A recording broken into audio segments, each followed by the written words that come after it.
So to finalize our final, I guess, middle evolution solo run, we have Zweilous. And while Zweilous comes from a line of pseudo legendaries, this one is not very good.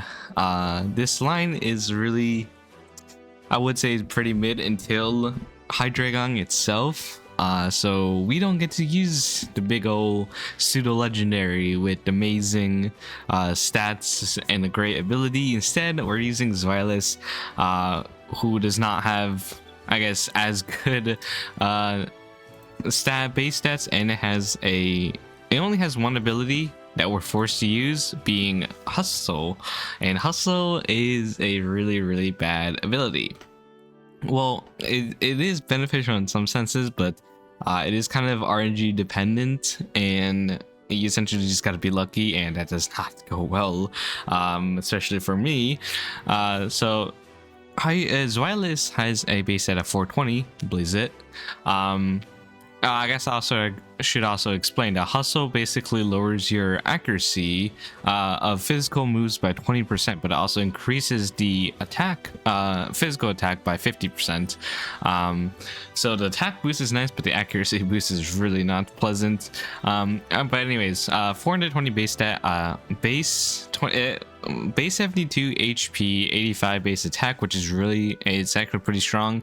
And then base 70 defenses, base 65 special attack, and base 58 speed. So one thing about this is that the speed stat is obviously not the best.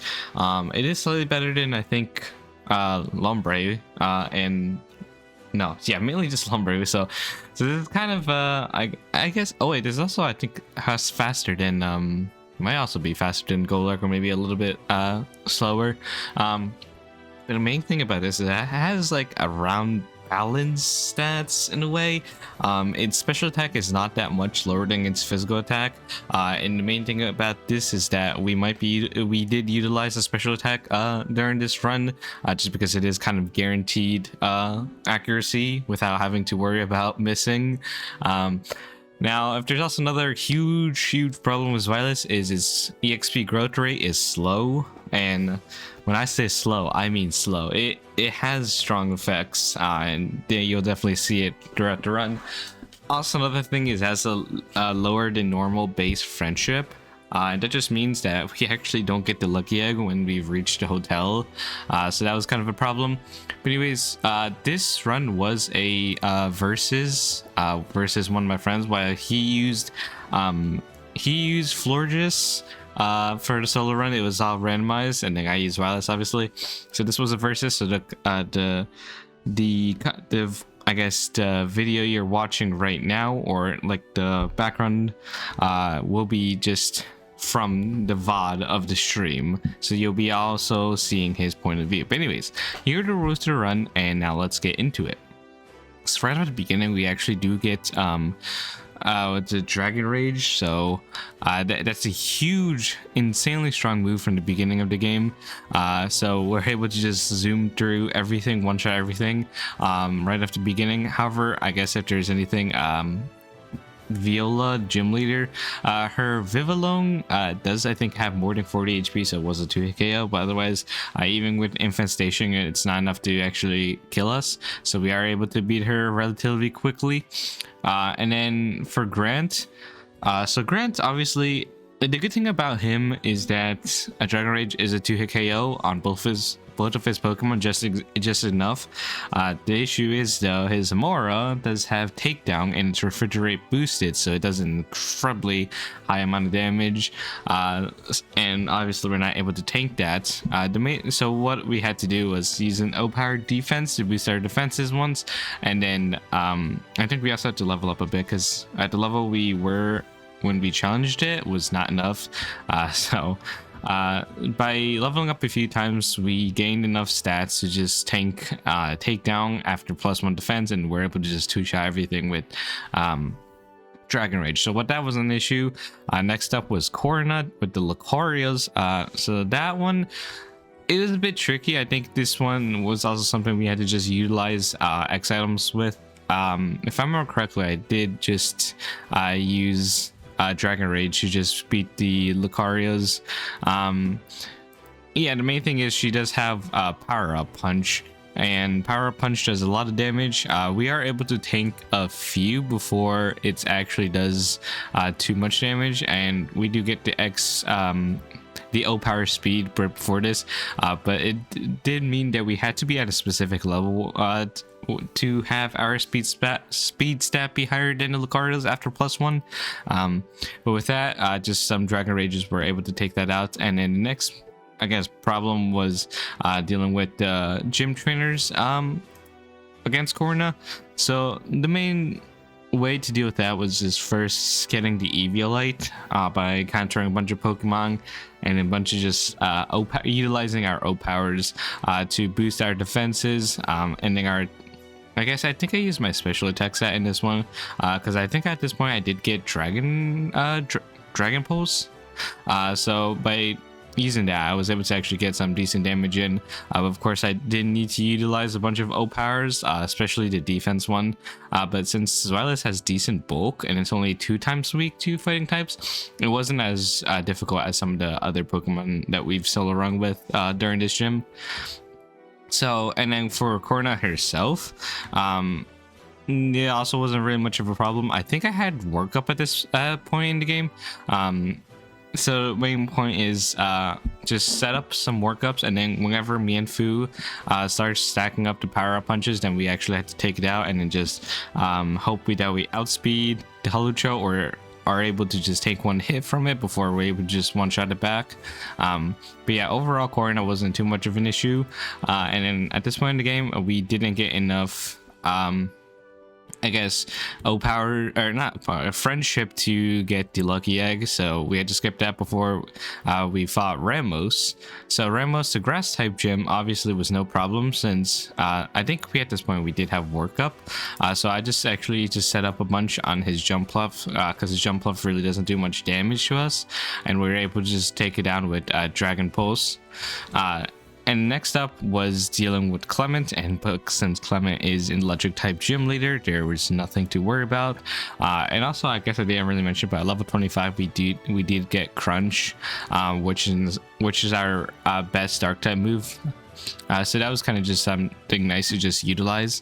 But yeah, after that it was dealing with Valerie, and Valerie, I think we were able to avoid all the gym trainers, but the main issue of Valerie is she uses fairy types, and that's an issue because we are 4 times weak to the fairy types. So the best way to win this was actually setting up to max on his Mawile, or her Mawile, because her Mawile does not have any fairy type moves.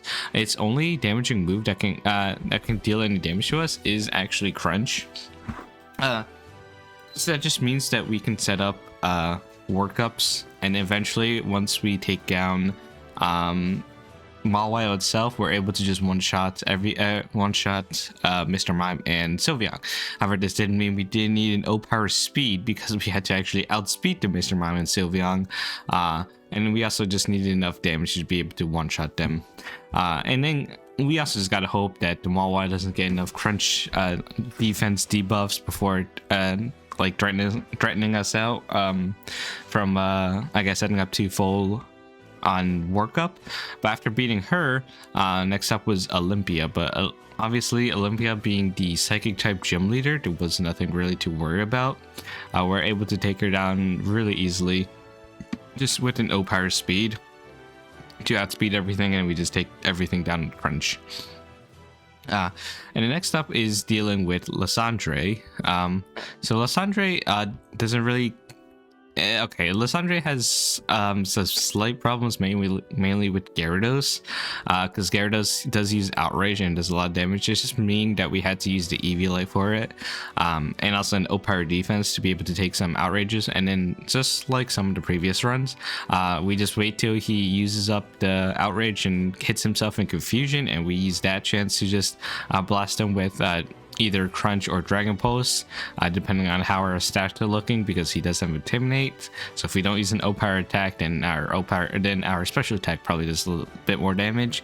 But with Lysandre down, we do have to fight him a second time. And the second time he does have a Mienshao, and Mienshao does kind of, I guess, cause some other problems. The thing is though, it usually goes for Swords in turn 1. By using Swords in turn 1, we're able to, if we use an O-Power special attack, we're able to one-shot it with Dragon Pulse. And then obviously Gyarados comes out next to just hit us with Dragon Rage.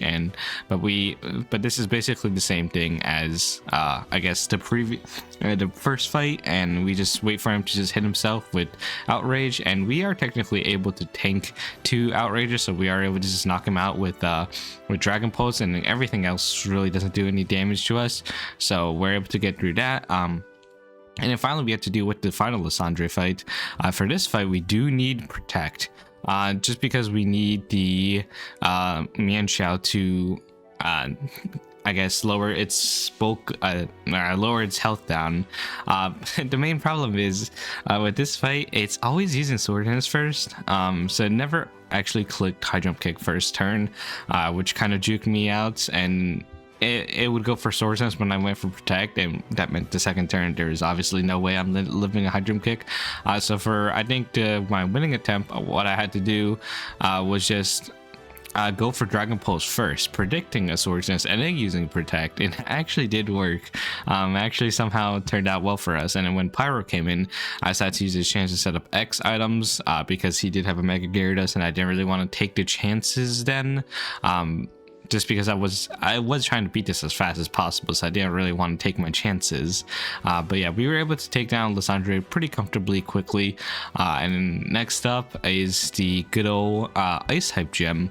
However, usually this Ice Hype Gem is never much of a problem. By using O-Powers, we are able to get enough attack to just 2-hit KO the Abomasnow without it being able to kill us, since we do have the Eviolite, and since we have an O-Power speed, that gives us enough speed to outspeed the Cryogonal and take that out with just 1 hit. And then when Avila comes in, it doesn't do much damage, and we are able to just take it out with 2 Dragon Pulses.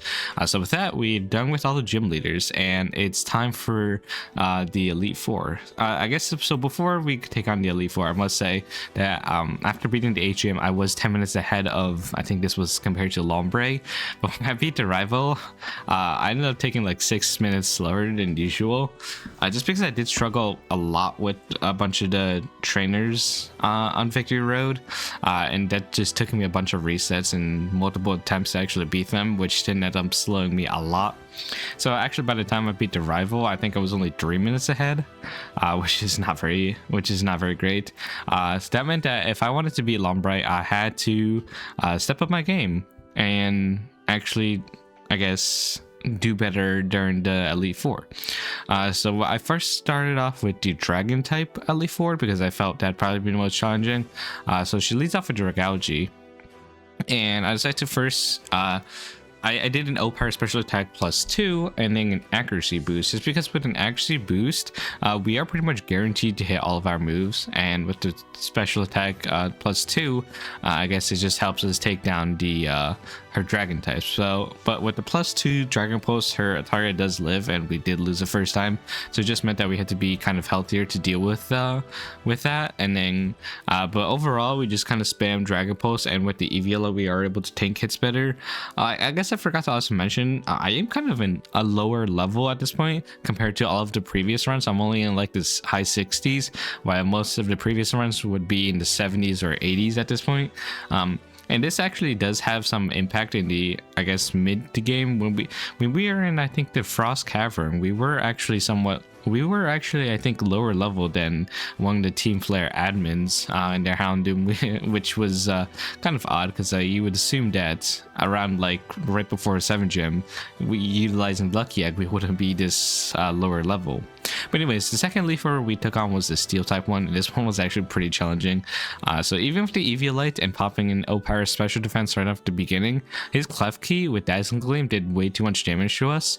It did over half our health, so that meant just we did not get any turns to actually do anything else. So the strategy for this was to actually PP stall the Clef Key's Dazzling Gleam by just using potions each time, because that was actually the only way we had for dealing with it. Even though I didn't really want to do it, that was just our only option. So for Clefty, we just had to PP stall that, and then Aegislash came in, and Aegislash was really a mind game, since at this point we were obviously tormented, and dealing with Aegislash is it uses King Shield, and if we use Crunch on his King Shield, it will lower our attack way too much, and that just means that just lowers the effects of the X items we used on the Clef Key. So it was all about kind of just mind games, predicting when he would do it, and also since if we were to crunch him during his shield form, it wouldn't do enough damage to kill him. So it was just a bunch of mind games, and eventually when Scissor came out, if we didn't have enough attack, it would just be able to take us out with X Scissor, either by fishing for a crit or just eventually I think Sword Resistance is doing enough to just take us out. So it did take a few attempts of just I think I was able to beat it on the third attempt, or third or fourth attempt. It's the main issue was just having to outplay the Aegislash, so I had enough damage to just one shot the Scissor. And then for Seabold, for this one, it's basically just O-Power special attack, or O-Power physical attack, and speed, just so... No, I guess I didn't even use speed for this one, just accuracy and attack, just so I could one-shot everything. I just needed to be able to tank one hit from everything, and then just I was able to just deal enough with Crunch and Dragon Pulse. So I was able to one-shot everything except for the Gyarados, since it does intimidate us and put us a plus, at only +1 attack. And then Gyarados set up two, it set up 2 Dragon Dances, making it actually impossible for us to win that, so we had to just try again. For this time, instead of going for +2 attack, I did +1 attack and then +1 special attack. So I actually just used Dragon Pulse on the Gyarados to make sure I can take it out in 2 hits. But with that, we were able to take down Seabold, and then our final one is the Fire type one. But obviously the Fire type one is never an issue. So with just a few O-Powers to outspeed and just deal enough damage, since she only uses fire types, it's obviously not enough to kill us. And now with the Fire type one, or the final Elite Four down, it's time for the champion. So Champion Diantha, obviously the only way to win this is to make sure we have enough offensive pressure to just one-shot everything, especially her Mega Gardevoir, because if we don't one-shot Mega Gardevoir, it one-shots us no matter what. So the first things first is I needed an accuracy boost, and then I had to take out Hawlucha. But taking out Hawlucha, or I did an O-Power attack 2, and then O-Power, I think speed, or no, so I use an X item for speed, just to ensure that outsped Hawlucha. I just did as much setting up on the Hawlucha until it started pressuring us up, pressuring with damage, and then I was able to just take it down in one hit, take down Goodra in one hit. Tyrantrum was able to live a hit and then knock us down to 4 HP, but we were able to live, and then when she healed, we did get in better range and one-shot that. We took down Warris, we took down Gourgeist, and then finally Mega Gardevoir came out, and we were able to actually one-shot this with Crunch, and with that we were able to beat the game at 3 hours, 50 minutes, and 32 seconds, which is around 6 minutes slower than Lombre. So that was kind of rough, since we were, I guess, at some point 10 minutes ahead of it at some point in the game. So I will say, oh yeah, I guess if you're wondering about the verses, I did actually win. I think he ended up being only a few minutes behind me, but it was actually a pretty close run. At some point he was like catching up really fast, and I was panicking. So currently the rankings right now, out of my 6 runs, no, out of my 7 runs, so Zweilous is currently 6th place out of the 7 runs I've done so far, only being faster than Helioptile, was slower than everything else, which is a bit rough and kind of expected, since it doesn't have good stats and it has a accuracy lowering ability, so that was kind of a bit rough. Did struggle with a bunch of fights, and it also did have a 4x weakness to the new typing introduced in this generation, and specifically this game, so it was kind of weird. But with that done, we no longer, at least for this batch of X and Y runs, we no longer had to do any middle evolutions, or not even just middle evolutions, not fully evolved Pokemon. We only have 3 remaining solo runs for X and Y, at least for this batch, and they are all pretty good Pokemon, and I'm really excited to do them. One of them is going to be a versus with I guess a new streamer, or not a streamer that I've just recently became friends with, and I'm very excited about that. So I hope you guys enjoyed, and look forward to seeing our next solo run, which is going to be Scolipede. Thank you for watching. See ya.